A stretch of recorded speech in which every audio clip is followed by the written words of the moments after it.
3 a.m. in Los Angeles feels like floating in space. Not the kind with stars, the empty kind where no one hears you scream. The streets had thinned out an hour ago. Halloween stragglers stumbled home, their costumes half undone. Inside my car, though, I had rules. Routine. Climate control set to 68 degrees. Playlist on low volume. Red lights were meditation points where I rolled my shoulders and checked my rearview. My phone said 3:07 a.m., just 53 minutes until my self-imposed cutoff. The night's earnings showed only $172, below my usual goal of $200, but close enough to keep the lights on. My eyelids felt like sandpaper. I thought about my wife and baby sleeping, the empty spot next to them that should have had me in it hours ago. I sighed and decided to call it early. I unlocked my phone to log off when it suddenly buzzed. A ride request. 8 minutes away. $28.47. The screen glowed with opportunity, taunting me with the exact amount I needed to hit my target. Just one more, and then I'll go home. That's the lie that keeps this whole city moving. I accepted and pulled up to the curb outside of a dim bar. A girl stood there alone, staring at her phone. No friends saying goodbye, no drunken waves. She wore a dark pleated skirt, white button-up, knee socks, a Catholic school uniform. Nothing sexy or customized about it. It looked thin. Too thin for October. So I cranked the heat up 2 degrees without thinking about it. It was a pure dad reflex. "Abigail?" I called through the lowered window. She nodded without looking up and climbed into the back seat. No slurred words, no drunk girl stumble. She settled into the seat and locked her eyes on her phone. I quickly glanced at her in the rearview mirror. Her thumbs were hovering over the glass on the phone, but the screen was completely black. No glow, no map, no texts, just dark glass. She wasn't looking at an app. She was just staring at nothing. I should have asked if she was okay. Maybe commented on the costume. Instead, I checked her ratings. 4.9 stars.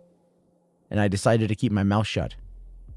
I nodded professionally at the mirror, put the car in drive, and let the silence pay the rent. I steered through empty streets, the tires whispering against asphalt. My rearview mirror caught the city's distant glow, and then something shifted. The lights behind us pulsed, not like a power surge, but like a heartbeat. It looked biological, heavy, like the city was closing a massive eyelid as we passed. I blinked hard and jammed my glasses up my nose. I chalked it up to highway hypnosis, just the brain misfiring after 12 hours on the road. Nothing weird. "You good?" The question hung in the cab. My voice sounded wrong in the silence. I regretted asking the second the words were out. Please don't answer, I thought to myself. The girl didn't. She didn't even blink. The road curved toward a 4-way stop at the bottom of a hill. As I lifted my foot off the gas, a pressure clamped down on my chest. It was tied to the deceleration. Every mile per hour lost felt like air being sucked out of the car. Something primal in me screamed, "Don't stop. Keep moving." I glanced at the passenger in the mirror. She sat perfectly still, eyes still fixated on the black screen on her phone. There was a stop sign looming ahead, bright and demanding against the dark. My wallet battled my gut. I needed the job. I couldn't afford a ticket. Couldn't afford to break laws with a passenger watching. But I couldn't shake the feeling that stopping meant being caught. I eased onto the brake just enough to drop below 10 miles an hour, scanning all directions. It was an empty intersection, no one coming. I then pressed on the gas again before we fully halted. The rolling stop felt like cheating death. The car's momentum pushed back against the invisible dread that had gripped me. We glided through the intersection, and I exhaled a breath I hadn't realized I had been holding. The flickering behind us intensified. Streetlights blinked out in sequence as we passed, like fuses blowing in our wake. The air in the cabin grew thin. My ears popped like we were plummeting in an elevator. Everything felt heavy. It felt wrong. I kept my eyes locked on the road ahead, my fingers clenched the wheel until my knuckles ached. Something in the rearview mirror was changing. Not just the lights, but the girl herself. I caught the edges of her in my peripheral vision. She looked out of focus, smudged, like a thumbprint on a camera lens. I didn't wipe the glass on the rearview mirror. I didn't turn around to check. I just kept my eyes fixed strictly on the windshield. If I didn't verify it, then it wasn't happening. Plausible deniability is the only way to survive a shift like this. Almost there, I muttered to the dashboard. The app on my phone caught my attention. The ETA counter wasn't just dropping, it was hemorrhaging time. 12 minutes, 8 minutes, 3 minutes. The destination marker seemed to be moving, circling inward on the map like water down a drain. It's just a glitch, I told myself. Bad signal, server lag, just a glitch. Buggy update, I whispered to the pale girl in the back. The countdown hit 2 minutes despite us being miles from the address. My foot pressed harder on the accelerator. If I could just beat the clock, outrun the error, everything would reset to normal. The speedometer crept up on me. 45, 50, 55. And we were in a 35-mile-an-hour zone. I never speed. I drive like a dad, defensive, slow, careful. But right now, the safety rules felt like a trap. Reckless driving, my brain warned. That meant instant deactivation in the app. I didn't care. I was racing against something that I couldn't name. The traffic lights ahead all glowed green, pulling me forward. Behind us, the shadows weren't just falling. They were gaining speed on the bumper of the car. The GPS chirped suddenly, making me flinch. Turn right in 100 feet. The voice slurred on the final word, a digital drag like a cassette tape losing tension. The map showed a narrow service road veering off the main street, a dark thread snaking towards an old building swallowed by woods. I hesitated. The main road stretched ahead wide, lit, populated with cars. There were gas stations there, cameras, witnesses, safety. Recalculating the route could take time, and that could lead to a lower rating on my report. Rideshare conditioning driving kicked in. 9 months of obeying the blue line. Don't think, just drive. Don't question the algorithm. I flipped the turn signal. Tick, tick, tick. It sounded like a countdown. The second my tires hit the service road, the car bucked. The steering wheel jerked in my hands as smooth asphalt crumbled into dirt. The suspension groaned under the strain. Trees leaned over us, cutting off the moonlight, sealing the roof in the darkness. Cancel the ride. Turn around now, I thought to myself. My thumb hovered over the red cancel button, but I froze. It wasn't just the $28. Canceling meant pulling over to let her out, and stopping felt like dying. The car's momentum was the only thing keeping the pressure in my chest manageable. So I kept my foot on the gas. We bounced deeper into the darkness. My phone signal dropped to 1 bar, then nothing. I felt eyes on the car. Not hers, something outside, in the trees, watching the taillights fade. We weren't just on a dirt road anymore. We were in a chute, a narrowing funnel of trees that left no room to turn around. There was nowhere to go but forward. The dirt road ended without warning. My headlights caught something metallic, an abandoned car half swallowed by brush. I slammed on the brakes. The tires locked. We skidded on the loose dirt, then stopped. The engine didn't sputter, it didn't cough, it just died. 1 second it was running, the next absolute heavy silence. The dashboard lights vanished instantly. The second the wheels quit turning, the air inside the cab turned solid. My vision narrowed to a pinhole. A high-pitched whine started in my ears, drowning out the world. My fingers went numb, tingling like the blood had just evaporated in my veins. The pressure that had been building crashed down all at once. This car wasn't a shelter anymore. It was a coffin. I clawed at my throat and turned to look at Abigail. She was moving. She didn't reach for the handle. She didn't unlock the door. She just slid through the steel like it was water. I didn't have the air to scream. I didn't have the brain power to question it. I just needed out. Pop. The plastic of the dashboard cracked as loud as a gunshot. The windshield groaned, bowing under the invisible weight. I fumbled for my own door handle, fingers clumsy and useless. I pulled on it and tumbled out into the dirt, hitting the ground hard.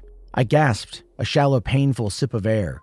I dragged myself forward on my hands and knees, and a second breath came, deeper this time, then a third. Every inch I moved away from the stationary car brought a little more oxygen back into the night. I staggered to my feet. Abigail was already 20 yards ahead, walking towards the rusted car in the weeds. She looked wrong now, degraded, a gray smudge of static losing its shape amongst the dark trees. I didn't want to follow her, but the night around me felt heavy, waiting for me to stand still so it could take me. I looked forward and took a step, and my chest loosened. I took another, and my vision began to clear. My body understood the rule before my brain did. Keep walking or die.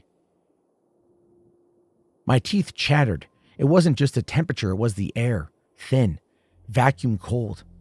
An hour ago, the city had smelled like dry heat and old asphalt. Now it felt like we were in deep space. I wanted to run, back to my car, back to the main road, just keep running until I hit streetlights and people. But then I saw her. Abigail's shape. Barely a gray mist now. It stopped at the trunk of the old car. She didn't look back. She just sank, melting right through the rusted metal like it wasn't even there. And then I heard it. Thump. A dull sound from inside the trunk. Not mechanical. A kick. It was weak and muffled. Thump.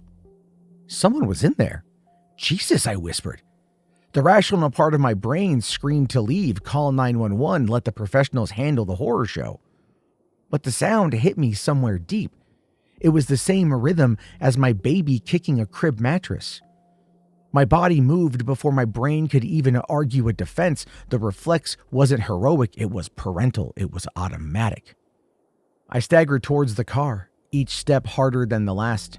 The air grew thick again. My lungs struggled against invisible weight. 10 feet. The pressure shifted from my chest to my skull. It felt like thumbs pressing behind my eyes. 5 feet. The world compressed. My hearing tunneled out, replaced by a high-pitched whine. 3 feet. My knees buckled. I hit the dirt. I crawled. It was slow, pathetic, dragging inch by inch, but it was movement. As long as I moved, I could still breathe. The rusted trunk loomed above me. Another weak thud came from inside, desperate and fading. The pressure crushed my chest like a hydraulic press. My vision pulsed black at the edges. I was drowning on dry land. I reached up, my fingers finding the latch. The metal was cold enough to burn my skin. It was seized shut. I yanked. Rust flaked off under my grip, cutting my palm. I didn't think about the pain. I didn't think about the cold. I just planted my knees, summoned everything I had left, and I pulled. The hinge screamed. A shriek of metal snapping free. The trunk flew open. Moonlight sliced through the trees, hitting the trunk floor in a sharp silver angle. It illuminated pale skin and dark fabric. I braced for horror. A corpse or a monster. Instead, I saw a face. The real Abigail. Bruised. Dirty. But human.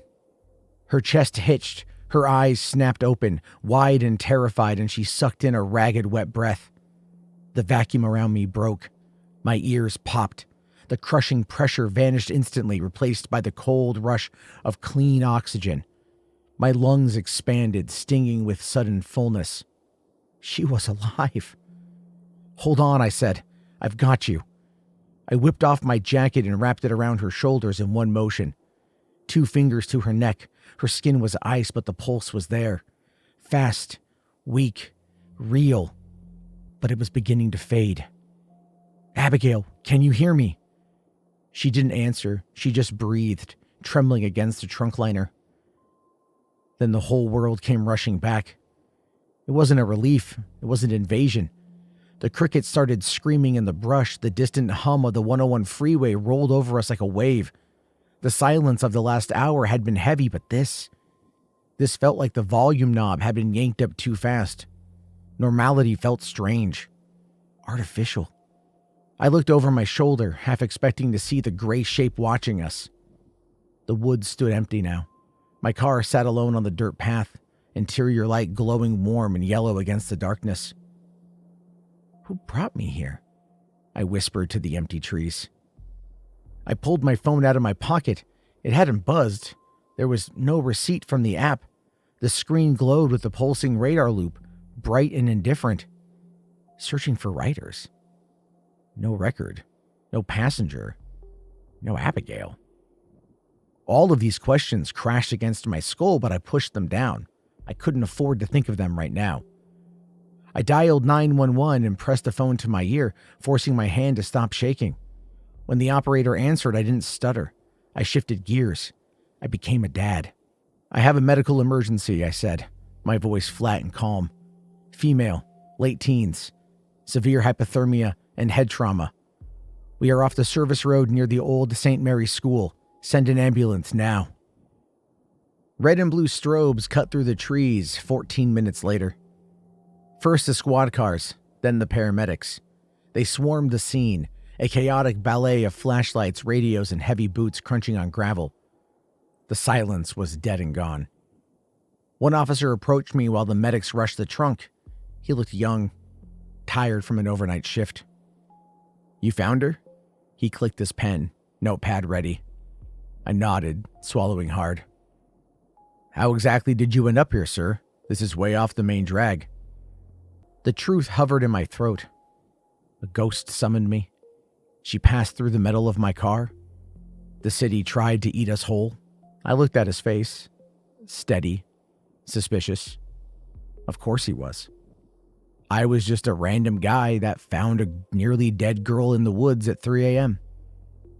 The truth would get me arrested, or even worse, committed. I saw headlights, I said. The lie came out smooth, simple enough. I was driving on the main road and I saw a car turn down here, headlights just cut out. I thought somebody crashed. The officer scribbled down the notes. So you came here to help? Just to check, and then I heard thumping from the trunk. It was clean, plausible, the Good Samaritan defense. He nodded, satisfied, and closed the notebook. 3 weeks later, I sat on our couch, the house dim and quiet. My daughter was asleep on my chest, her breathing a soft, rhythmic weight against my ribs. The news had called what happened to Abigail as an attempted murder, some ex-boyfriend. They arrested him the next day. The police report called me a vigilant citizen. The Rideshare app never acknowledged the trip, the fare, or the girl. It was like I'd never driven that night at all. My wife lit a vanilla candle on the coffee table. She smiled at us, whispered goodnight, and headed down the hall for bed. I watched the flame. It stood tall and bright, then without a draft, without a breeze. It vanished. It didn't flicker. It didn't smoke. It just died. The air in the living room thickened. That familiar vacuum-cold pressure clamped down behind my eyes. The silence in the corners of the room felt heavy, like they were watching me. But it was just for a second, and then it passed. The pressure lifted. My body tensed. I pulled my daughter closer, wrapping my arms around her warmth. I understood the rules now. Whatever I'd touched that night, it wasn't finished with me. It was just waiting. I stood up from the couch. I began to pace the living room, rocking my daughter gently. Left foot, right foot, swaying back and forth. I kissed her head. I kept rocking. I didn't sit back down. I knew better now. Movement is life. So I kept moving.